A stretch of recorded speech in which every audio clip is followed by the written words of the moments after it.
Wine Fringe.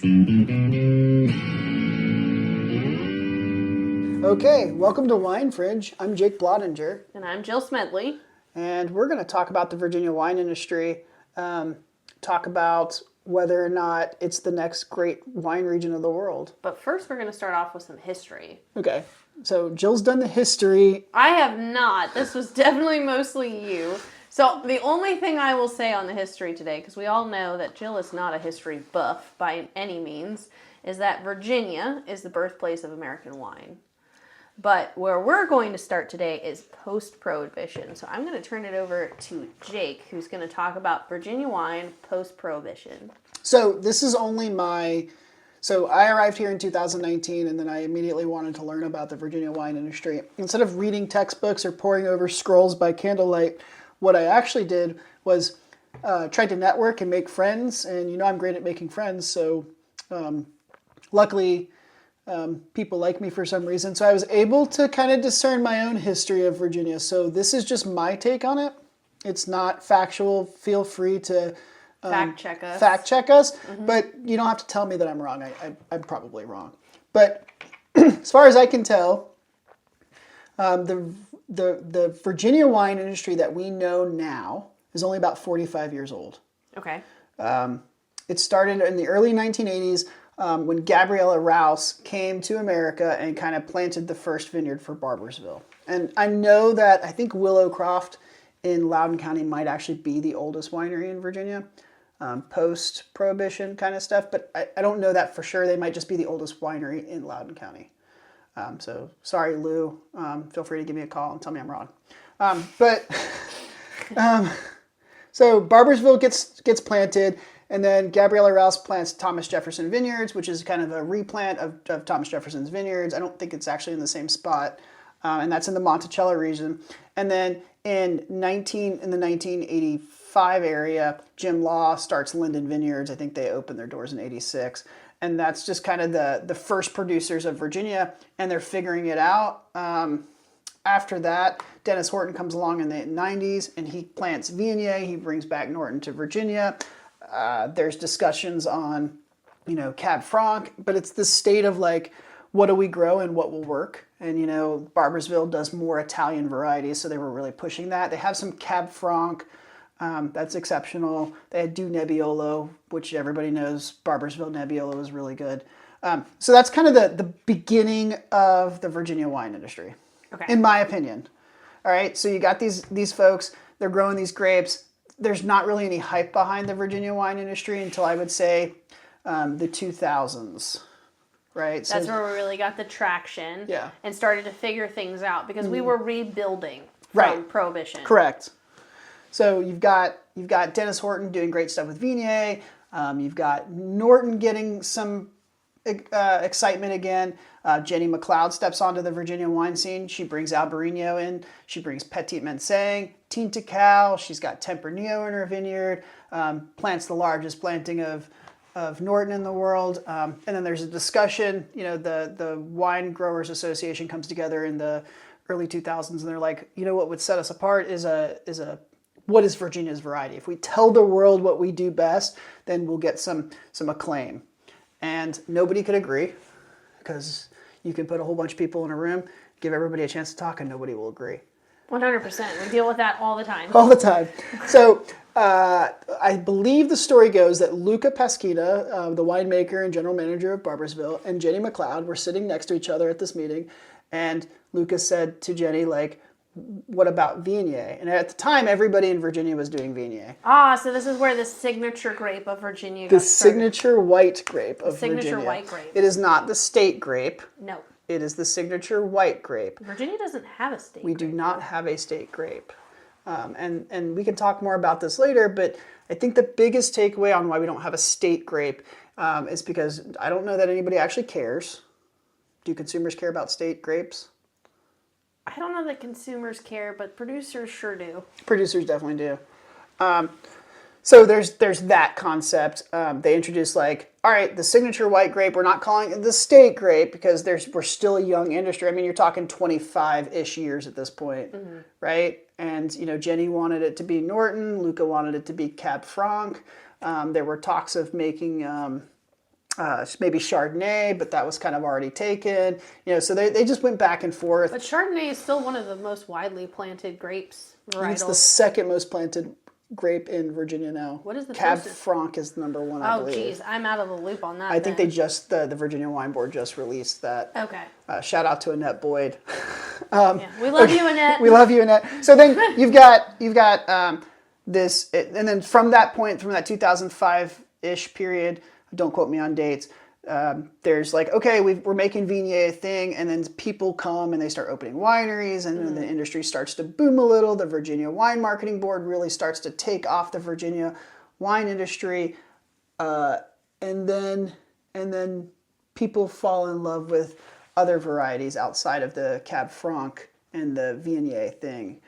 They end up falling for Petit Verdot and Tannat. Of course, they're the badass blenders of the wine industry. And then, of course, Jenny introduces Albarino, which takes off. Yeah. I think it's the number one planted variety in Virginia for the last 5 years. I see more and more producers utilizing Albarino in blends and single varietal offerings, and they end up producing great Albarinos.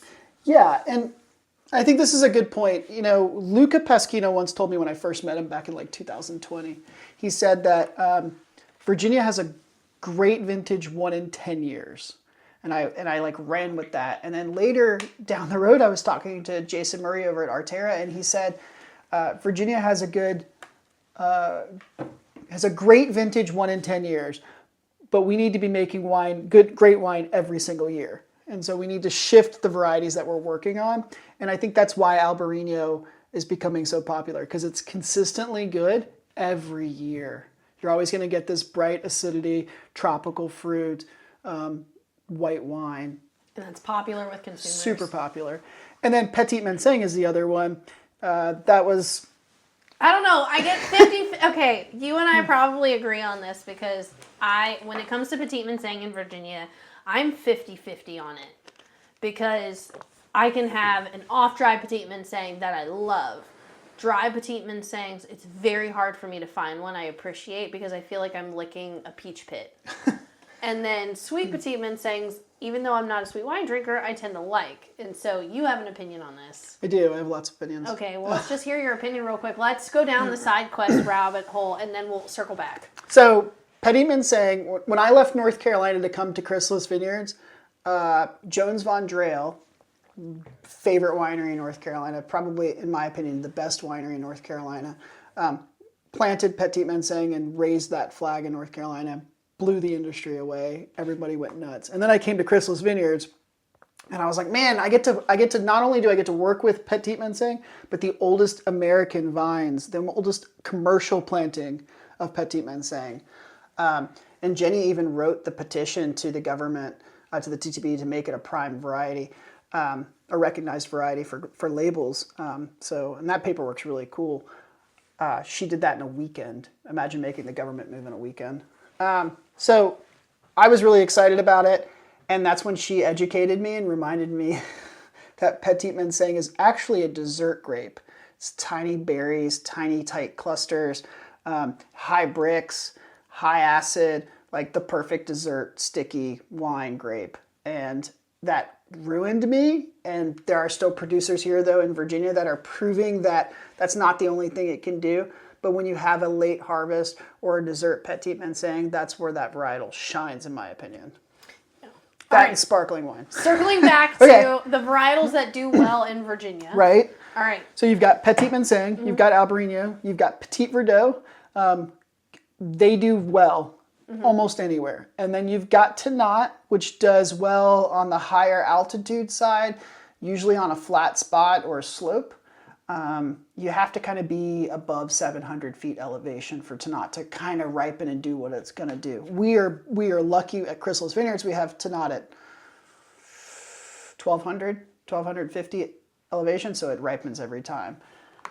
So those are kind of the big varieties that are doing well, and because of how well they do, you've got like Veritas, whose whole mission is Petit Verdot, but you'll see Petit Verdot everywhere. Albarino, super widely planted. You can take a look at all the popular wines in Virginia right now, and a lot of the whites are going to be Albarino focused rather than Viognier focused. But the two wines that are associated with Virginia right now Or Cab Franc and Viognier. Cab Franc and Viognier. And I think that's a historical thing when you go back to that early 2000s time period. Thing. It's not anymore. Yeah, it's not current at all. Mm-hmm. And you know, we can argue the climate change thing, but I would say that like the things that are responding well to the shift in pick dates and the age of the vines and the sites are going to be Petit Verdot, Tannat, Albarino, maybe Cab Franc. I think we've gotten better with Cab Franc and the methoxypyrazine, that green bell pepper jalapeno thing on the nose. We've gotten a lot better about that, and so we've brought that 1 in 10 vintages down to like 1 in 5 vintages because of the knowledge and the age of the vines. Now we have more professionals entering the wine industry that really understand viticulture and really understand winemaking. And we have a better understanding of Virginia winemaking. Virginia winemaking. That's a good point. Okay, so that's kind of my take on the history of Virginia. So that brings us to 2025, right? You and I are championing Norton because we're bored, and it's a cool grape. It's Virginia's grape. It's Virginia's native hybridized grape. Right, and we've talked about that in the past. We're going to have to do an episode about it. I know we both really are, but I'm not ready. I'm Yeah. not ready because we have so many projects in the making that we'll probably come to you guys and tell you about later once they all start coming to fruition. And we'll use this, I guess, as a vehicle to promote those things, I suppose. Well, Norton's our day job. Let's just say that. Norton's our day job. This is our fun job. I mean, we still talked about Norton before, so. We love Norton. We do love Norton. Go Norton. It's great. Virginia's native hybridized grape. We're awesome. So we're talking about the varietals in Virginia that do well. Right. What are the varietals that you would say are making the best wines right now? Ooh. It's a tough question, and you don't necessarily have to answer it, but like I think it's a good question to ask. Well, my opinion on like what's the best varietal in the state is going to come down to who's the best producer. Fair. Of that variety. You know, like Chrysalis Vineyards made Norton its mission. We do probably some of the finest Nortons in Virginia. Though there are a lot of great producers of it. I'm not going to say we're the best, but we're probably one of the finest. Pat yourself on the back, Jake. Oh. But I would say like, you know, we're drinking a 2020 Pollock Vineyards Viognier. It's so good. So good.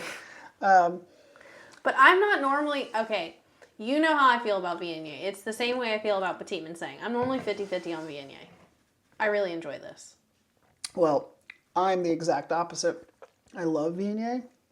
It's my favorite wine that I produce at Chrysalis Vineyards. I try to get all the people I work with to do more Viognier. I enjoy the varietal itself. I think it's dynamic. Pollock Vineyards, when I first tasted Virginia wine, Pollock Vineyards Viognier was one of the Viogniers that convinced me that's what Virginia does well. And so this has got nice stone fruit. This has got some nice peach pit to it. The mouthfeel is great. You mentioned diacetyl or butter. I know everyone's probably going, oh God, it's buttery Chardonnay, but this variety handles that character very well. This is nice. It's creamy almost. But normally what I would associate that characteristic with is Chardonnay. Right. So I appreciate, would you say this has more acid than a Chardonnay? Yeah, I appreciate that component of this that balances that out. So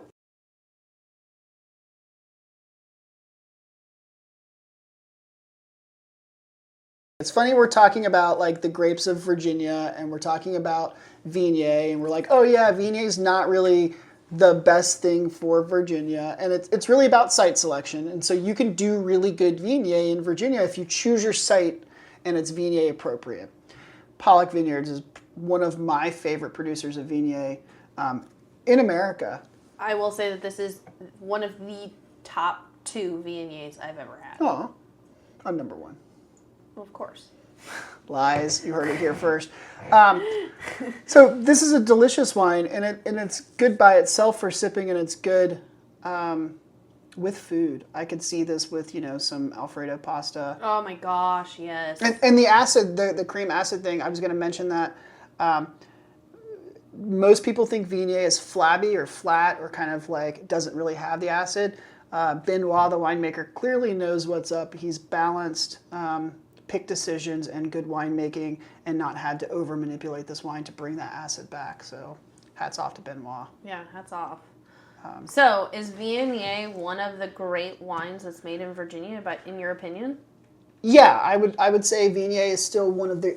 It rightfully deserves to be the signature white grape of Virginia. Okay. I don't know What that. about red wine? Ooh. Are you gonna say Cab Franc? I don't think we have a red, personally.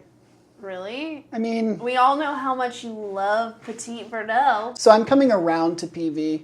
I've had quite a few PVs recently and trying them with an open mind, giving them a shot. I've never loved it. I've always felt it's boring. It's one-dimensional. I love that you're still trying it because that's our huge thing is like whenever, even if you don't like something, keep trying it. I have winemaker friends that are bringing me their Petit Verdots and going, try this. I bet you'll They're change not your force feeding you it. You're actually willingly trying it. Of so course. Just take the credit. Yeah, so I'm trying them, and I had a Petit Verdot from Arterra that was there's Jason Murray's Zero, which means it's like We absolutely fangirl no. a I lot over Jason. Um, Jason, if you're listening, we really do love you. Yeah, I love that guy. So that wine alone, like being under a screw cap, zero everything, and then Oh tasting my that gosh, wine. you with the screw cap. I love screw caps. And then Blue Valley Petit Verdot. I've never had Blue Valley's wine except for their Piquette. Okay, well, their Piquette's excellent. Yeah, I enjoyed it a lot. Only Piquette I've ever liked. Yeah, well, it's the only Piquette I've ever had. All right, so Shi's Thanks, 2 for Shi. 2. But his Petit Verdot that just got a gold in the Governor's Cup in this year was fantastic, and we'll taste that on another episode. Yeah, that'd Maybe be we'll great. get Shi out to taste it All with right, us. Shi, you hear it. You got to come out and taste with us. So fantastic. Maybe Petit Verdot has the ability to be the red grape. Maybe. Maybe. I would say Norton is rightfully owed that title, but I know how challenging it is to grow and make good wine from. So personally, I think Virginia has figured out white wines. Mm-hmm. We've catered to consumers and we've figured out white wines, we figured out white blends, and we're kind of almost there with rosés. And sparklings, again, I would say we're kind of almost there with sparklings as well. But with reds, I think as a wine region, we're still young and kind of figuring that out because red blends, I would say that we do very well. Yeah. But single varietals, I would say we struggle more with. And that's what really I think is going to distinguish your good wineries from your great wineries in Virginia. Yeah, well, I would say, Do you disagree? so have you noticed that what wins the Governor's Cup a lot, or what gets in the case a lot, or what people refer to a lot in Virginia as great red wines is Meritage blends? That's America's Bordeaux blend. Yeah, it's just Bordeaux with American grapes. But it's a red blend, hence my point. Right, and I think that drives home the point is like consumers want to emulate the French wines, but they don't want to buy French wines. They want to buy local, and I think you're doing that when you buy Meritage. It kind of, it's kind of that farm to table thing. Okay, I've got a side quest real Yeah. quick. Meritage or Meritage? I don't know. Because I was corrected so many times as a young poor that it's like heritage, not Meritage, because the gravitas and everything is... I think Meritage might be French and Meritage might be American. I don't know. I've been corrected a lot too. Weigh in! I think that everyone should weigh in. We could easily Google this, but it's Is more it Taj fun. or Tidge? Tell us what you think it is. I If know Susan is listening, you trained me. Is it Taj or Tidge? it's nobody remembers. I've been told so many times that I'm confused at this point. Okay. We should have a poll. So, Virginia does whites well, Yeah, very well. does rosés. I think we're kind of teetering on the cusp of doing them well. I think there are a few exceptional producers of rosé in Virginia. Of course, but you can argue that with anything. White, red, I do sparklings. not. Okay, I'm going to say it. Here's the fringe fact of the day. Jake does not think that Virginia should make rosé. Everyone gasp with me. I've had only 3 rosés among the 150, 180 producers that I've tried We're about to throw hands. that are worth spending money on. I can't believe you. Sorry. King Okay. Family Crozet Rosé, in my opinion, is Yeah, still it's really good. the best rosé in Virginia. Was that the one in the Governor's Cup? No, it was not. It was not. Okay. I've had that before, though. I don't and think it they was could very make good. enough to enter into the Governor's Cup because it sells sells out out so quickly. immediately. Yeah, so which I think this kind of okay. So to your point, we do good white wines. Okay, you suck think it up, Buttercup. Let's hear it. You think we do good rosés? I said we're on the cusp of doing good rosés. Okay, I will go along with your opinion. Yeah. We'll default to you because you have a better opinion of rosés than I do. Well, apparently I'm the key demographic that they cater That's to. true. Age demographic, to be clear. And then and then red blends. I think Virginia does red blends. Well, I would 100% agree. I think single varietals, we're still kind of getting our feet wet and getting sure-footed in. Well, I can tell you as a winemaker that bottling a single varietal red is usually a choice of trying to fill a lineup or a portfolio. Like you make a really good Meritage blend, right? And then you have 4 barrels of PV left over. You're going to bottle that just because you need to get it out of the cellar. You need those barrels for the next harvest. So you'll just bottle that. It'll free up space in the cellar, but it also provides you an extra wine on your lineup. And because it's a single varietal, we tend to charge more for it. I know. Because it's a pain in the keister? No, just because we can. And Wine Fringe. Fringe topics. okay, so here's my opinion on single varietals. Try them, but really evaluate whether or not that price point is there. What single varietals have you experienced that you think that the price point is there and wine quality is there? That's a tough one. It is a hard question because I think if you pay more than $20 for a Chamberson, you're wasting your money. okay, you know how I feel about Chamberson. Because your feeling towards rosé is my feeling towards Chamberson. Okay, fair enough. Because listen, no hate to anyone who does a great Chamberson. Chamberson's a good introductory grape, in my opinion, to bolder red wines. Like, that's your, segue. If you're into white wines and you want to segue into reds, Chamberson's a great place to start. But it's just... No, I does come back. not hit right for me. If you're gonna drink my best Chamberson, friend is, by the way, a huge Chamberson fan, so she's probably going to kill me for this. Well, that sucks for her. But if you're gonna, this is what I tell everybody. I will still try a Chamberson. As always, we are open and inclusive. I will try a Chamberson wherever I go into, but I have not found one that I'm like, that's the one. Why drink Chamberson when you could just drink Norton, which is superior in every way? Oh my gosh, Jenny's so proud of you right now. She is. But I had this conversation with every single winemaker and consumer. It's like, that's really great, but Chamberson sits at the kids' table and Norton's for adults. We're throwing shade now. Yeah, come at me, Chamberson producers. I've never met a producer that would die on Chamberson. Chamberson is used so much. So, it's done in a single varietal. It's done in blends. People use it as, their rosés. They use it in sparklings. And I'm just... we talk about the 2 wines of Virginia being Viognier and Cab Franc, but Chamberson is everywhere. And there's a reason for that. Because it grows well. And it's like the bro grape. It's huge. It makes a lot of wine. It's the... Am I wrong?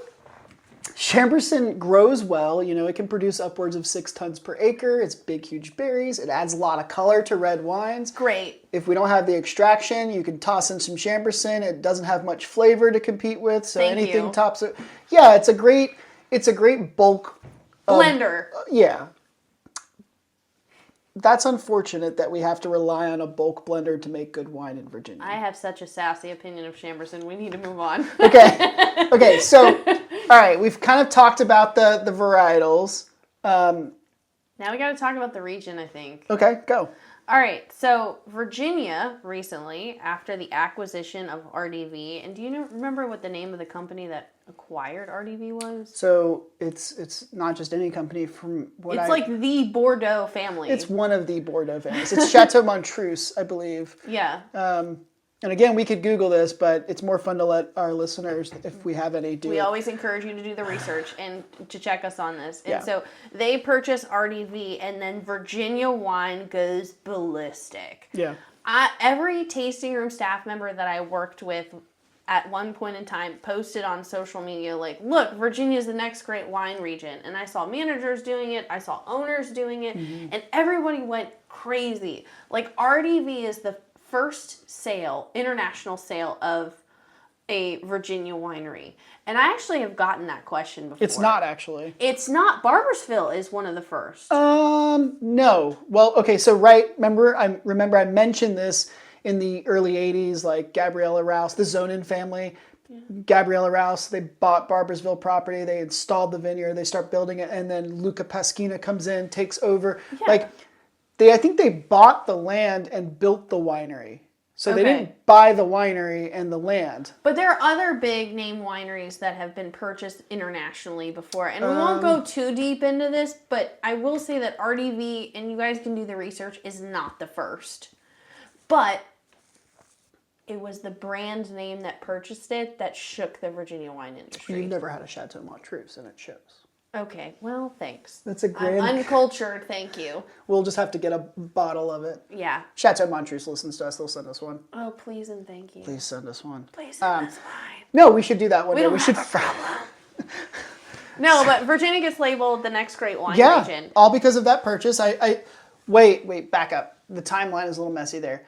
So... somebody in the wine industry, I believe it was Wine Enthusiast or maybe Wine Business Monthly or Uncorked or one of those big industry magazines names Virginia one of the top 5 wine industry. Fourth or the fifth. Yeah. Or Depends the on fourth who or you the ask. fifth. Yeah.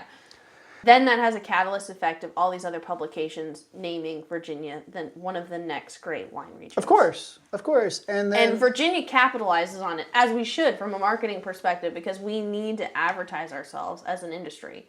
Well, pause. Let's talk about what the one thing that the Virginia wine industry does better than a lot of the other East Coast states, if not some of the Midwest states. Okay, intrigued. The marketing of the Virginia wine industry is exceptional compared to a lot of other states. We have a lot of factors that play into that. Mm-hmm. We have the tourism boards who are huge advocates of the Virginia wine industry, and because they want people to come out to the wineries, but then also go to the other attractions in that area. And then you have the wine marketing boards, like the Virginia Wine Marketing Board. Annette and her team are great, and they're huge advocates of all the Virginia wineries, not just the big producers, the little producers as well, who are pushing Virginia wine. And so we have quite a lot of people who are great advocates in Virginia pushing Virginia wine. Well, then there's also DC. I mean, our nation's capital is right here. Right, which is where a lot of wealth is. We're in a melting pot of individuals, and it's great because we get people from all over the world, and that's one of the best forms of advertisement. Mm-hmm. And then you have Loudoun County, which is DC's wine country. So let's talk about the brand name wine regions in Virginia. So we get labeled the next great wine region, but we have some sub-regions we should be talking about. So Loudoun gets branded by Visit Loudoun as DC's wine country. Mm-hmm. You have Charlottesville that has the Monticello Wine Trail, and you have Williamsburg. And in these areas specifically have some of the wineries that are listed as one of the top 10 wineries in Virginia. So you have Early Mountain, that's close to Charlottesville, right? Mm-hmm. You have Afton, that gets called out quite a bit. I'm trying to think of who else in Charlottesville. Well, Barbersville is 30 minutes outside of Charlottesville, so you have them as well. Veritas as well. King Family. And then you go to Loudoun, you have Chrysalis, you have Stone Tower, you have Boxwood. Paradise Springs as well. You got those Nova wineries, and then you head down to Williamsburg, and I don't really know many more outside of Williamsburg other than Williamsburg. I know there are plenty. But the one that comes to mind that's like the brand name winery is Williamsburg. And what's unique about these locations is that they have a strong historical foundation that they can lean back on. So they're already tourist destinations because, Williamsburg has a ton of sites close by. Charlottesville has a ton of sites close by. And Loudoun has a ton of historical sites. But I think you're skipping over like the Loudoun County aspect. It's DC's wine country, and you're not. And what that means. What the gravity behind that means. Yeah, which is Loudoun County is 30, 45 minutes from DC. It is. And we have over 50 wineries in Loudoun County. Which is insane. So people have their selection. And it's the richest county in the country. It beats Napa. It does beat Napa, and it does beat, like Chesapeake, which is also another big one, and Williamsburg, right, which is a huge one. Right. But you have Dulles International Airport, where people fly in from all over the world, all the politicians, all the federal workers, and where do they go on the weekends? They go to wine country. Wine DC's country. Wine country. Which is really great marketing. It is really great marketing. Kudos to Visit Loudoun for coming up with that gem, because it helps bring more of DC to Loudoun. Yeah. We claimed DC. But then you've got Charlottesville, right? And it's a historic mecca for Virginia. You've got the Monticello wine region right in there. Sherwood. So let's talk about what I was going to start driving home was this, is that each of these locations is a great location because they have historical sites, they have outdoor activities, they have great food, they have suburban city kind of small town areas that you can travel to, great Airbnbs, decent hotels. They're all great tourist destinations. I mean, Virginia is a beautiful state. It is, but think of these meccas of townships not townships, but like wine regions that we're working with. They have so much going for them. So like Barboursville can tap into a great tourism board. They can tap into Virginia wine. They can tap into so many free event calendars in that region. There's so much there for them to partner with to do, right? And the same goes for Williamsburg, and the same goes for Loudoun. But those great wineries, those great brand names, are that because of the hype around that area. And I'm not trying to diminish the great things that each of those wineries is doing, but there are a lot of other great wineries that don't get the recognition because they're not in these meccas. And I think that's a good point, but don't skip over the fact that like when you look at Barboursville, Barboursville became an attraction in that wine region. Fair. So Barboursville is probably not the best example for that. I mean, they definitely, and this is not a bad thing. They have a whole experience for consumers in that region. Right. So it was very good planning on behalf of the family. The Gabriel Zonin family? No, Zonin. Zonin. The Zonin family who started Barboursville. Right. It was very great planning on their behalf. Okay? But it also feeds into the same thing with Williamsburg, and it also feeds into the same thing with some of the Loudoun County wineries as well. Is you have historical sites, you have great outdoor activities. There's an all-encompassing experience for a consumer beyond the wine experience. Right. But these three regions, and there's more regions. There's more. We're focusing on these because they have the highest concentration of these brand name of wineries. marketing. I mean, when you have these, I would say, higher dollar, higher yielding businesses, you have more money to feed into the marketing. Well, so you have King family in Charlottesville, right? Okay. And you have Barboursville, and you have Veritas. And these producers have the money to start these big brands, create these big, beautiful facilities. They're lavish. The experience is amazing. They're very polished. I think that's polished. the word that we need to be using with these brand name wineries, is that they're polished. And intentional. Yes. Everything is very intentional there. Everything is very intentional. And that's, I think, where we segue right now into how experience really defines the industry. You've had more experience with the brand name wineries than I have. Well, of course I do, right? I'm a winemaker. Jenny introduced me to Luca, who is probably one of the kindest people in the wine industry that you'll ever meet if you ever get the opportunity. And he's smart as a whip. And he's smart, and he's funny, and he's just a salt-of-the-earth person. He's nothing but who he appears to be. Authentic. Authentic, good word. You go to Barboursville, you can do this entire history tour where you walk through the cellar, you walk through the vineyard, a tour guide is telling you about the history and Thomas Jefferson and why they started this facility. And then you end with the tasting, and the tasting is Italian, and it's delicious wines. Or you can do the elevated tasting and go for the library and experience octagon wines with, a classic Italian food next to a fireplace. And I think they have some kind of cigar room or something. Mm-hmm. And you have this ability to do those things. You have all these different little experiences. So these wineries have the winery experience. Right. And they do it well, and they do it very polished, and they're memorable. Mm-hmm. But not everybody can have that experience. Mm-hmm. And I'm going to say the ugly thing that no one wants to say that I Wine say Fringe to you. fact? The Wine Fringe fact is that winery isn't an experience anymore. Unless you're one of these brand name wineries who does it at this polished level. Right. So with Virginia, we have just under 300 wineries in the state of Correct. Virginia. We're a very saturated market. I think Virginia is at this precipice where we all make a good wine. You and I disagree on this. We all at least make a good wine. Right. And consumers will come out and visit just for that good wine. Okay. Not everybody makes a great one. Not everybody has a great experience. And that's where we're about to fall off the edge. Is we have to challenge what the winery experience is. Everybody has a standing tasting. Everybody does flights. I shouldn't say everybody does a standing tasting because that's becoming fewer and fewer because everyone's on skeleton crews. Everyone, I'm going to keep using everyone for this example, as live music. Everyone has some sort of class or something, but nothing is unique to them. Right. We're all doing paint and sips. We're all doing generalized music. If wineries really wanted to be more successful in Virginia in the industry, they would say, all right, we're the art district of wine because we're so different. Mm-hmm. Let's capitalize on that difference. Let's truly embrace our uniqueness within the industry. And I'm going to use Chrysalis as an example. Everybody knows the Butterfly Winery, right? Mm-hmm. We do butterfly release events. Mm-hmm.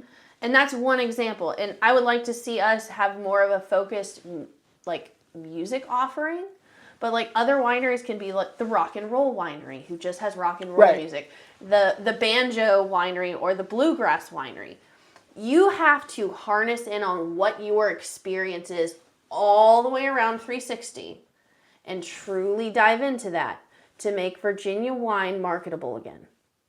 Well, I think when you say... I've gone off on my tangent, please, by all means... No, this is good. Tell us how you really feel. Oh, I could keep going. I think... I'm going to insult some people today. I think what you're saying is within the industry, within the state lines of Virginia's wine industry, we really need to diversify ourselves. Yes. But... There's so many niche markets that we could be capitalizing on. But when we that's the marketer in me just being like, come on, people. but this is my precipice for where the Virginia wine industry is. We're number 4/5, whatever it is, in the country. Mm-hmm. Where do we rank in the world? I don't know. Exactly. And this is the argument that I have with people all the time. It's really cool to compete in the Virginia Governor's Cup. It's really cool to compete in the Finger Lakes International Wine Competition. But what wine competitions are Virginia wineries entering and competing on a global scale? I think the Virginia Wine Marketing Board is working on getting more Virginia wines in the international stage. I think they see the value in it. They see the value in it because we have to take that stage. Right. And, your point is more focused on how do we set ourselves, how do the wineries set themselves apart from each other and define their region? Because we need to be a tourist destination. Right. Because if we're going to be next to DC, we have to have different experiences. Correct. I was in a planning meeting specifically for marketing within Loudoun a couple weeks ago, and I said this exact thing where, you can't be a winery anymore. We have to distinguish ourselves because... And the reason that got brought up was because we were trying to figure out what made Loudoun marketable. Mm-hmm. And we can't keep having the same experiences. Right. We can't. And I know you're looking at it at the global scale, but I keep looking at our backyard thinking we have to get the people in here. And we all have to differentiate ourselves to make us internationally appealing. Right. Well, I think that's a good point. People visit Napa Yes. from around the world. They go to Napa. People know that experience. Right. They even go to Walla Walla at this point in Oregon, and they visit Washington and the Russian River and all of these places globally. And that's because they're doing what you said to do, which is focus on your backyard, differentiate your experience, make yourself unique. If you're going to die on a hill like Tannat or Petit Verdot, like you're making that your experience. I mean, Veritas is known in Virginia to be one of the top producers of Petit Verdot because they made it their thing. They defined their experience, they defined their wines, and they said, this is our brand. And I think as a whole, the Virginia wine industry doesn't really have a global or national hook, right? Yeah. And we're not going to do that until we start to either we lean into what you're saying, which is the art scene. I think we just have such a unique opportunity to be that. Right, where we have a whole bunch of unique, different things going on. Experiences, and I think that's such a draw for DC. Yeah. Because if we're going to be a melting pot of cultures and people, I think that's what's going to be the big drawing point for Virginia. And I think that's a huge point. So, these brand name wineries that people can read about easily when they Google Virginia wines or Virginia wine industry, the Veritas, the Barbersville, the RDV, the Walsh, the King family, even Stone Tower. You Google those things, and that's great, but there's so many underrated producers. Right. So there are less than 300 wineries in Virginia. I believe that there are only 150 good ones. We differ on this opinion. 150 good ones, meaning you can find at least one good wine on their lineup. 75 great ones, which I would classify as you liked the wine across the board. Or you like the experience. Or you like the experience. And then I would say of that 75% of wineries, there are probably 20 great wineries right now in Virginia worth visiting. All right, Jake. Not brand name wineries. What underrepresented winery do you consider great? Are we going to say Capstone at the same time? I think Capstone is probably, in my opinion, one of the best up-and-coming wineries in Virginia. I think what Theo does at Capstone is very high-level winemaking. So everything Theo does, Capstone is his brand. He's planted the vineyard on this nice slope. It comes back to him being authentic. I think you and I really appreciate authentic producers and winery owners. Yeah, that's probably the biggest part. Because look at Jason. Jason Murray at Look Arterra. at Luca. And then you have Theo. Right. Dustin over at Noakesville. Kenny at Chateau Maryland. Kenny. These are people, they're owner operators, but also producers that are working, and they're there and they're present. Those to me are the wineries that not only do they offer a very unique experience, but it's very personal. Yeah. And the wine is also really good because those small producers stand to lose the most. You know who we didn't mention? Who's that? Cave Ridge. Oh, Randy Phillips at Cave Ridge. He makes some real good wines. Yeah. We love you, Randy. I love Randy Phillips. In my opinion, he's probably I will say this, I think he's kind of the grandfather of the Shenandoah wine region. I would agree with that. He's been in production for like 25, 26 years. Oh my gosh, his wines are so good. His wines are good. They're dynamic. The winery is worth a visit, by the way. Totally worth the visit. You get out there and you're in the Shenandoah Valley. You're there tasting wines. They've got the cool double-decker bus. Yeah. His daughter's the tasting room manager. She's going to have a conversation with you. You're going to taste wonderful, portfolio of different styles of wine. And they've started curating a more of a food offering that pairs well with their wine. So. And Randy is, locally sourced too. Everything, and he's so intentional. Yeah. Everything he does is so intentional. And it's a cool winery to visit. So I think the perfect experience, if anybody's interested, is go out to the Shenandoah Valley, go camping. I did an Airbnb. Or an Airbnb. We did like an A-frame that it was no frills. Yeah. Well, I shouldn't say that. It's not Well, no you're frills. kind of frilly, so. Well, you know what? It's fine. I'm bougie and it's okay. I'll admit that I'm bougie.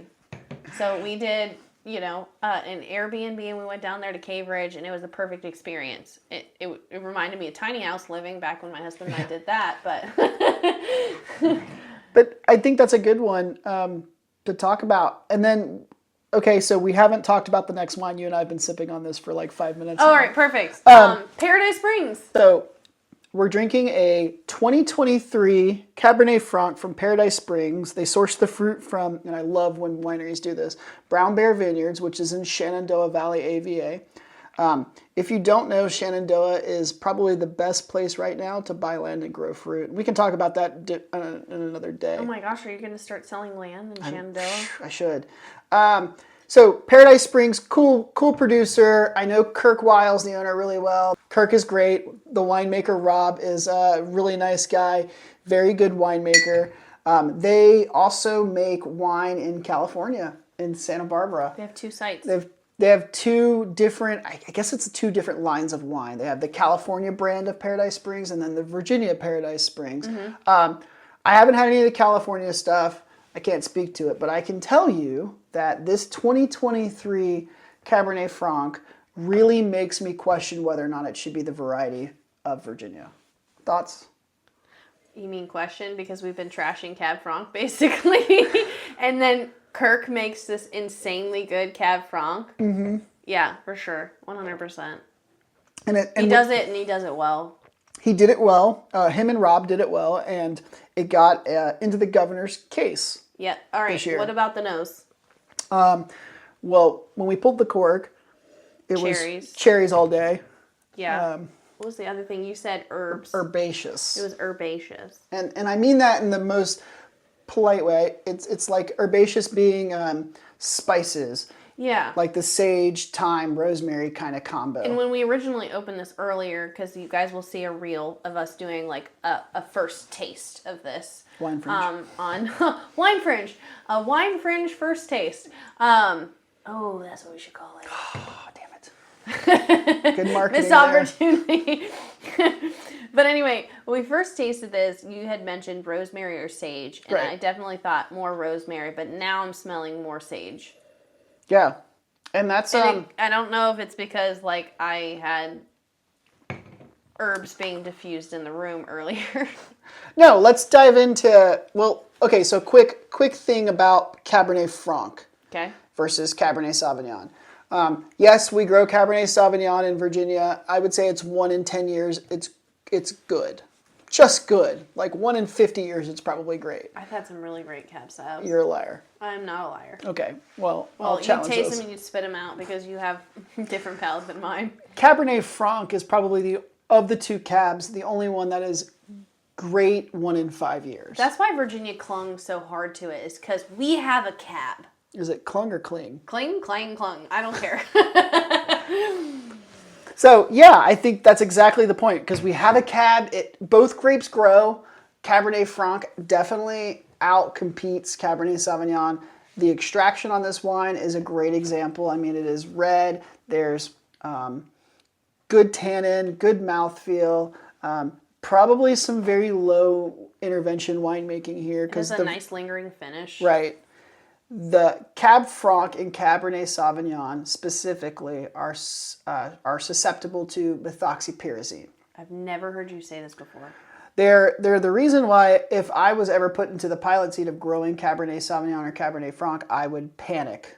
Methoxypyrazine or pyrazine is a compound that is found in green bell peppers and jalapenos. And that's why we get some of... Is that considered a wine fault for it to have that pepper taste? Because I've heard conflicting opinions on this. According to my education, it is considered a fault. That said, some people still put it on their tasting sheets, though. That is And you're not supposed to pair it with pepper jack cheese because it draws that component out of it. Correct. Yeah. You can do it. And if that's your thing and you like the green, if you like that green bell pepper, you like that jalapeno thing. Lean into it. Cool, that's you. if you put this on a world stage and you were to say, here's my Cabernet Franc, and it's got green bell pepper, the French would laugh at you.